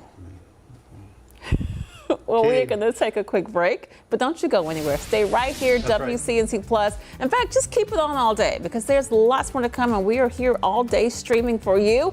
We're going to have another update for you coming up at the top of the hour. Jane Monreal is going to take over from our live Impact News studio.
Well, good morning to you. Check out what's going on. We have some of those upper level clouds across the distance. Temperatures reaching the lower 90s. Some of us reaching the mid 90s today. And it will feel close to 100 degrees on and off. But we'll have a chance for a pop-up shower, a thunderstorm, really scattered today, likely tomorrow, widespread Tuesday night, and then scattered again on Wednesday. After that, I'm happy to say we're heading into a nice little drier trend where it actually looks like it will be dry for the 3rd and the 4th of July. By the weekend, we could return to those isolated pop-up shower and thunderstorm chances, range of 88 to 93 over the next 7 days, so better than last week, Becca, to say the least. What's going on traffic-wise?